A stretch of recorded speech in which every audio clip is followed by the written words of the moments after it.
На денешен ден, 2 октомври.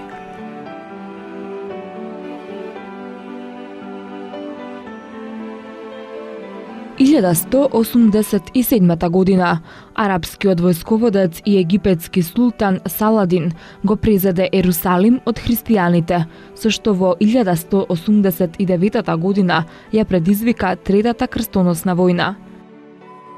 1452 година роден е англискиот крал Ричард III, кој владееше од 1483 до 1485 година, кога загина во битката кај Босфорд во борбата со трупите на Хенри VII, основач на династијата Тудор. Со загинувањето на Ричард заврши војната на двете ружи, наречена така бидејќи династијата Ланкастер, со кој Хенри VII беше во сродство, на грбот имаше црвена, а династијата Јорк бела ружа. 1836 година англискиот научник Чарлс Дарвин по 5-годишните истражувања на живиот свет во Јужна Америка и на островите на Јужен Пацифик со бродот Бигл плови во пристаништето Фалмут. Истражувањата значително придонесоа за развој на неговата теорија за еволуцијата. 1852 година роден е шкотскиот химичар Вилијам Ремзи, добитник на Нобеловата награда за хемија во 1904 година. Тој ги откри хелиумот, аргонот, криптонот, радонот, неонот и ксенонот. Вилијам Ремзи докажа дека хелиумот се создава при радиоактивно распаѓање на радиумот. 1869 година роден е Махатма Ганди, познат индиски национален водач, хуманист и политичар, кој се бореше за помирување и соработка меѓу индијците со индуистичката и муслиманската вера. На 30 јануари 1948 година во Делхи бил убиен од еден индуистички фанатик. 1870 година Рим стана главен град на обединетата Италија.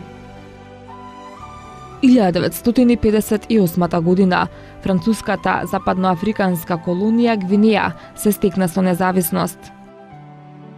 1969 година во Скопје, во салата на Партизан, двајца ентузијасти, пропагатори на боричките спортови, Атанас Којчевски, професор по физичко воспитување, и Сејдо Теофиловски, студент, со 117 младинци, го одржаа првиот час по карате во Македонија.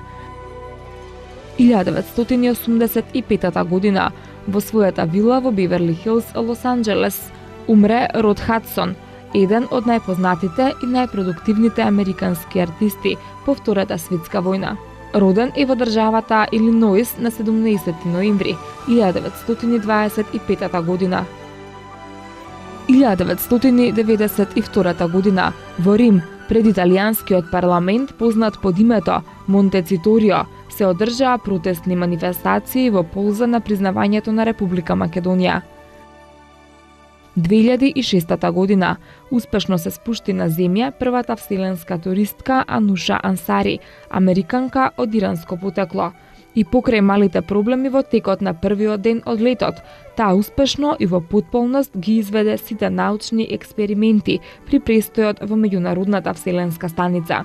Родена е во Техеран 1967 година, а емигрирала во САД во 1984 година. Престојот во вселената ја чинеше $20 милиони.